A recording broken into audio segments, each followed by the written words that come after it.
안녕하세요. 부자 아빠, 똑똑한 아빠, 부똑TV입니다. 저는 10년차 현직 세무사로서 회계와 세무 관련 영상을 제작하여 여러분들께 도움을 드리고자 합니다. 오늘은 재무제표 중에서도 손익계산서에 대해서 자세하게 살펴보겠습니다.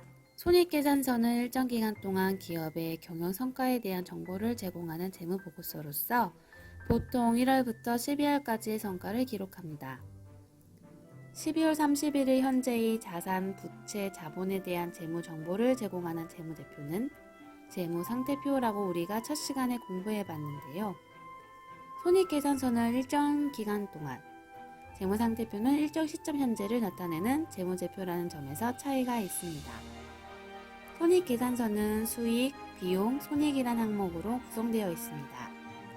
많은 사람들이 수익과 이익을 혼용하고 있지만 손익계산서를 살펴볼 때에는 수익과 이익을 확실히 구분해야 합니다. 수익이 비용보다 큰 경우에는 이익, 수익이 비용보다 작은 경우에는 손실이 나오게 되며 이익과 손실을 합쳐서 손익이라고 부릅니다.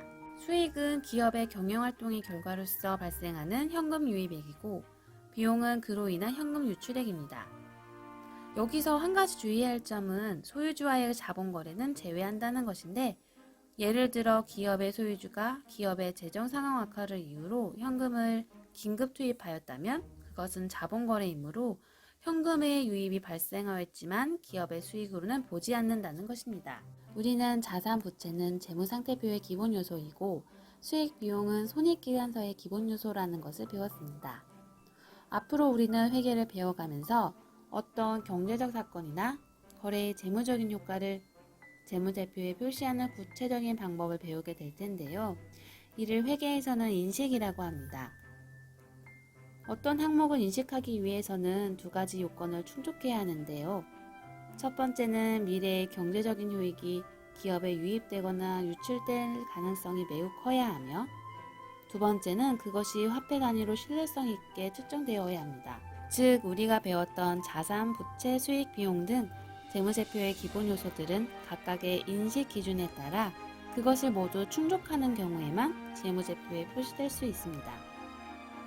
또한 자산, 부채, 수익, 비용은 재무상태표와 손익계산서라는 별개의 재무제표에 각각 표시되지만 이들은 서로 연관되어 있으므로 하나의 기본 요소를 충족하여 인식하였다면 자동적으로 다른 기본 요소의 인식이 수반된다는 것도 알아야 합니다. 예를 들어 기업이 구매자에게 100원의 상품을 팔고 그 대금을 나중에 지급받기로 했을 때 수익이란 계정이 그 인식 요건을 충족하여 손익계산서에 표시된다고 합시다.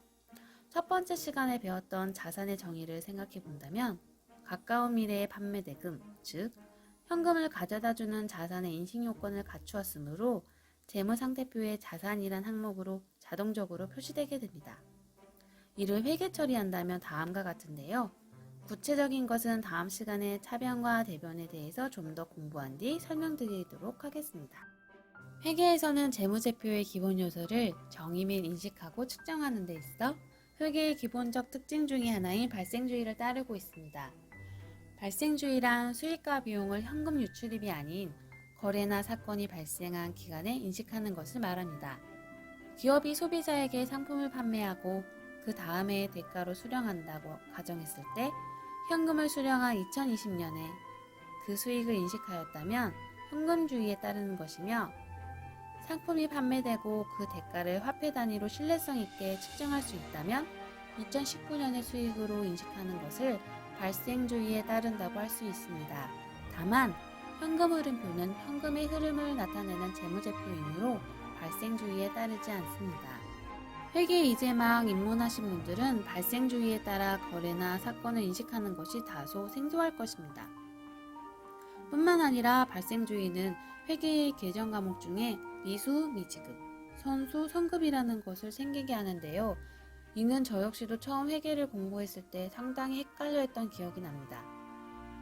하지만 발생주의는 회계기간별로 그 경영성과를 적절히 측정하는데 현금주의보다 뛰어나므로 우리는 반드시 이 기본적인 특징을 잘 적응해야 합니다.